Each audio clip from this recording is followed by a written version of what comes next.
Hey, what's good? What's good? What's good? What's good? Welcome to D Smith. Let's discuss. Welcome to today's session. Today's session,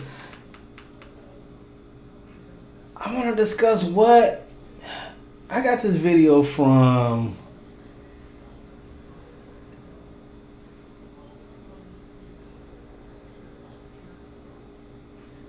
So I got this video. Kendrick Lamar tried to warn us, and this is video. This video is from a Hip Hop Madness, right? And what is different about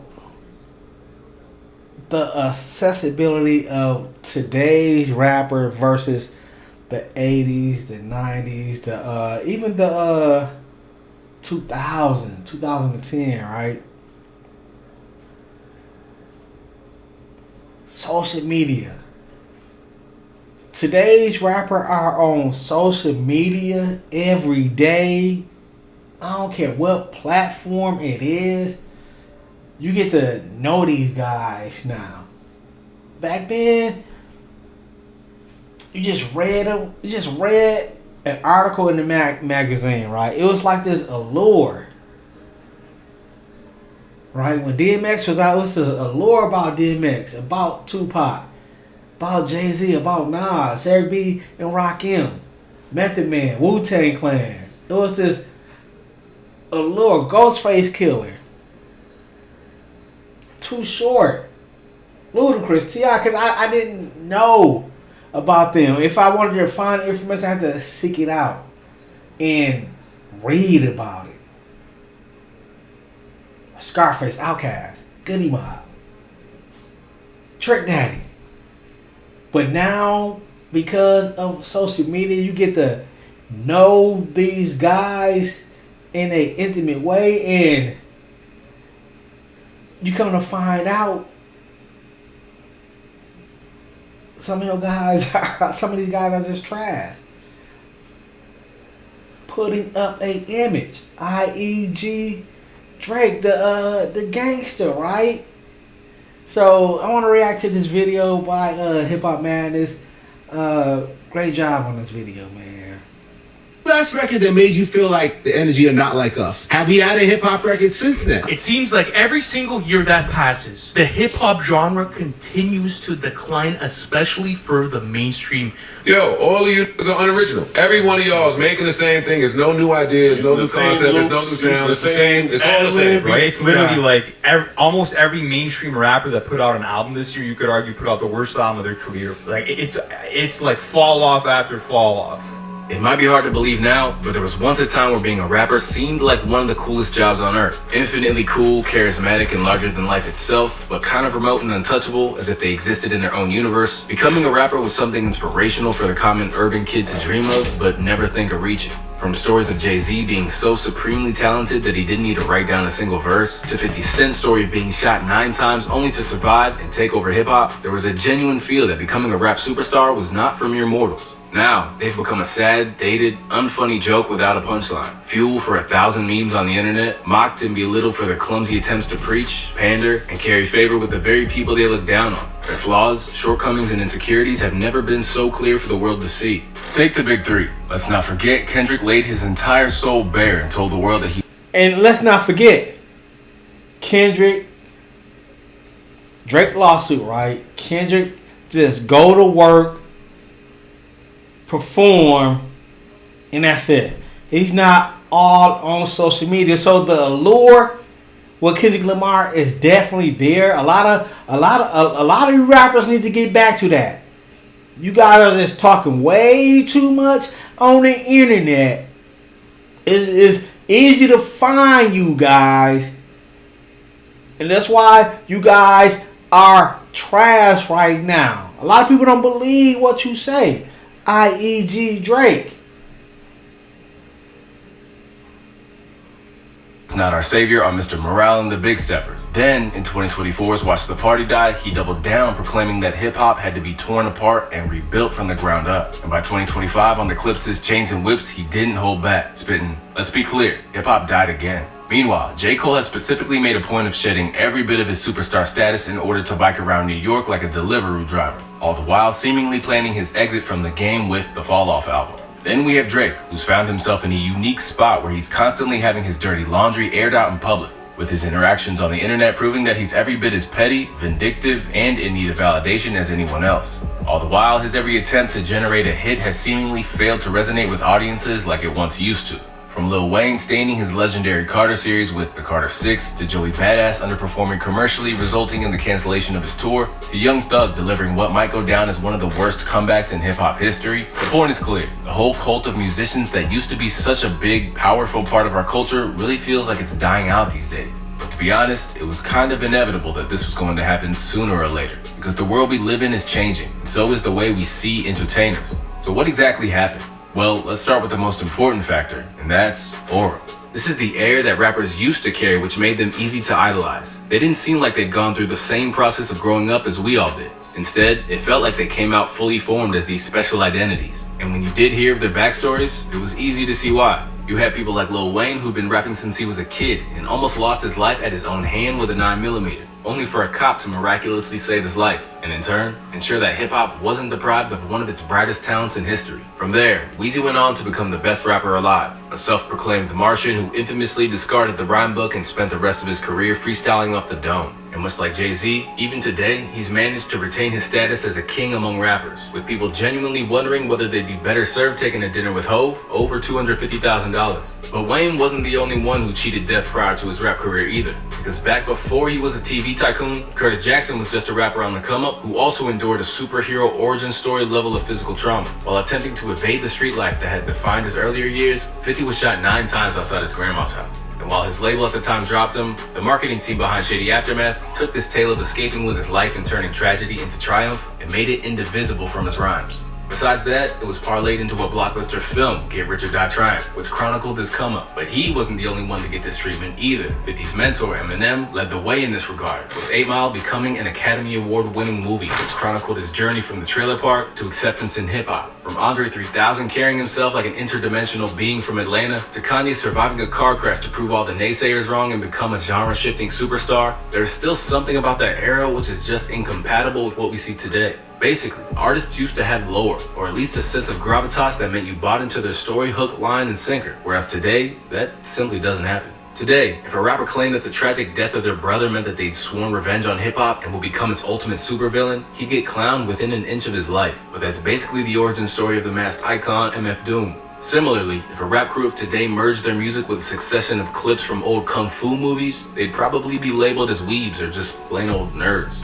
Instead, Wu-Tang Clan used their fanaticism for these old productions to make a mythology around their music, which fascinates people to this day. So what changed? For starters, back then consumers were willing to Social media, man. Social media. Do you still buy? Hold up, check this out real quick.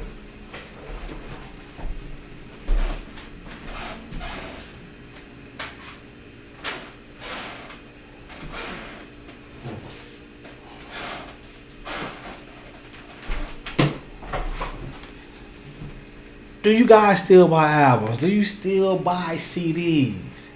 This EPMD. This Scarface greatest hit on CD. Do you guys spend money?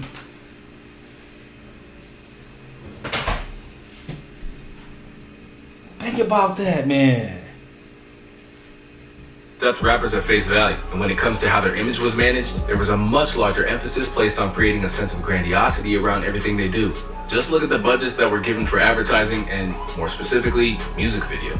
Back in the 90s and 2000s, acclaimed directors like Hype Williams and Chris Robinson helped to sculpt incredible visuals for rappers which would have audiences riveted from beginning to end. In one instance, Bad Boy dropped an astounding $4 million, or the budget of an entire indie film, on the video for Victory, with Puffy, Big, and Busta Rhymes, while recruiting major actors like Dennis Hopper and Danny DeVito to appear in it. And how was Puffy portrayed? As a superhuman figure, vaulting over cars and running away from explosions. This was commonplace, whether it was Missy Elliott and Da Brat floating through space, Dr. Dre and Tupac existing in a Mad Max-style apocalyptic wasteland, or the Wu-Tang spraying killer bees. These motion picture level productions were a crucial part of the puzzle of making these rappers seem like they were of incredible stature.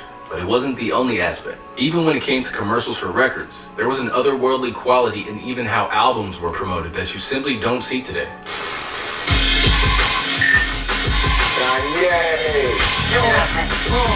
Southside, outside, west side, let's ride. East side, right, east side, Lakeshore Drive, and I'm Chi-Town finest. Where you at? The whole city behind. Then there was their stranglehold on merchandising. Back then, major rappers could move any kind of product you put in front of them, and executives with an ear to the ground knew it. Just look at how Reebok brought 50 Cent and G-Unit on board, with the decision paying off when they basically sold as many units as some of the most popular shoes of all time. 50 was incredibly immersed in the business. Like, he came to every meeting on time, ready to go. And his first question, every meeting was, how many pairs we sell this week? We were selling like, 40, 50,000 per color at a time. And he was always saying, well, how many Jordans sell this week? I remember that back to school, we sold on one color, like 75,000 pairs or something. And he was like, I told you guys. So you guys didn't believe me. You thought I was crazy. Every time I came in here, I would ask that. Then there was the expansion into video games, which began with Wu-Tang Taste the Pain and culminated in classics like Def Jam Vendetta and, of course, Fight for New York. Although these were completely dramatized, fans were willing to suspend their disbelief and accept the concept that rappers were as eligible to be in a fighting game as any WWF wrestler. Today, there's still an appetite for something like this to be made. And at the height of the Drake and Kendrick beef, there were plenty of mods attempting to see what it'd look like if they were to square off in a console combat today. But there hasn't been a new installment in the Def Jam series since 2007. And in the interim, hip-hop has become vastly more profitable than it even was then. So what went wrong? Well, there's a lot of reasons behind it, and it all comes down to the humanization of rappers. In those days, their non-rhyme based interactions with the public were carefully sculpted, with the only times you'd see them being when they popped up on 106 in Park or TRL to promote a music video. But now, rappers' allure has been taken. Rappers don't need to be in your face every day. Every day on social media. I don't give a fuck because you going to the store or with your kids. But every day a rapper got to be in front of your face. And that's the lure is gone. Well, some of your fans feel like they really know you. When they don't know. Like Drake fans. They feel like they really know that bitch ass nigga. They feel like they really know that bitch ass nigga because he posts online every day. That's crazy, man. Away from them by overexposure. Their come-up stories are chronicled online for all to see, warts and all, as to or any slip-ups they ever had, which prove that they aren't as cool as we thought they were. Then you have people like 1090 Jake and other online outlets who will demystify someone's hardened gangster image in a hail of paperwork before they ever get off the ground. It's a similar downfall to what's happened with movie stars and sports superstars. When they were only exposed to us on a big screen, on the court, or in a scheduled media appearance, it was easy to buy into whatever persona they projected. This, in a nutshell, is one of the biggest problems plaguing the auras of rappers today. Social media. Just look at DJ Drama, whose Gangsta Grills helped to build a mystique and myth-making around artists for years. And now he's acknowledged that the access provided by the internet hampers the ability to make rappers look like icons in real time. Do you feel like social media ruined hip-hop or blew its cover? Social media might have ruined society more than hip-hop. It definitely blew its cover because it created a space where the allure of what a rap star once was isn't necessarily that no more. Social media can show the real. A lot of artists have shown that they're corn on the cob. Then you have Dr. Dre, who also acknowledged that you simply can't get the same attachment to a star as you did prior to knowing everything about their lives. I probably would have hated social media when I was coming up. There's a certain mystique that gets destroyed. I like the mystique. I like waiting. I don't need anybody to know where I am every minute or what I'm doing or what I'm about to do. There's a certain mystique that came along with music. It was entertaining to wait to see what was about to happen. That's besides the point that it's actively destroyed careers. From Azealia Banks, perhaps, to Kanye West. The ability to convey their thoughts to the public at the drop of a hat literally ensured that however talented they may be, no one would ever take them seriously again. Then we have the counterpoint to the role that music videos used to play, and that's clout chasing. Back in the day, music videos and magazine covers were used to cultivate a rapper's aesthetic and persona. Both access to IG Live and Twitter, rappers can now work on what they want to portray to the public at the drop of a hat. Now, in lieu of carefully orchestrated personas, we have rappers hopping on live to murmur into the camera, often intoxicated and vulnerable in ways we'd never have seen Ghostface Killah or Raekwon be back in the day. That's before we even get to rappers like Tekashi 6ix9ine, who used IG as a promotional tool and pushed the illusion that he was a gangster. So much so that he even ended up indicted on a RICO case. However, as soon as he was in real jeopardy... First night, I got locked up, I watched Lone Survivor, and I was like, I'm definitely snitching, right? So from the jump, the jump. Today, a rapper's image can be debunked at the drop of a hat, and with prosecutors now using rap lyrics in court, they often have to dispel their own myths just to evade jail. Plus, today, any attempts to build a fantastical backstory or adopt an alter ego would be laughed at. Just look at the difference in response with Kid Buu. Originally, my first gen. I'm a second gen now. Celebrity bursts, born in Toronto, but that's false. My first gen was born in Jersey. However, I was cloned by Clonate in Canada. My model number is 0112568. If anyone wants to see the registration in Clonate. Okay. As crazy as that clip seems, if that was handled in a different era or by a media team, it could have become a unique selling point akin to other famed alter egos in hip-hop. Instead, he was instantly labeled as a corny clout chaser. As a result, it's no coincidence that the rapper who has the biggest cult Nah, bro, that shit was corny. That shit was corny, man. He was cloned. Come on, man. That shit was corny.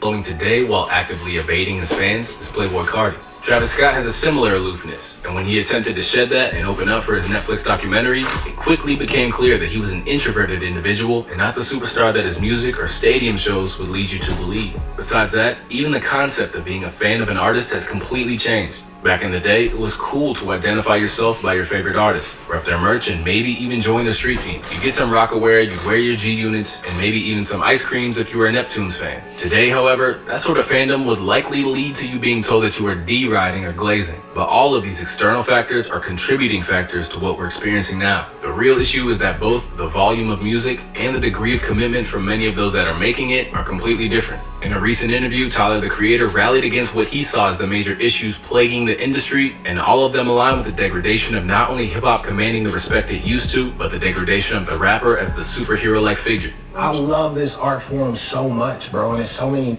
out right now that aren't musicians that are getting treated like musicians because they make meme records. And he publicly will be like, I don't give a about music, I just do it for money. Get your bag, I love that. But like when every publication is like, hell yeah, let's put that out.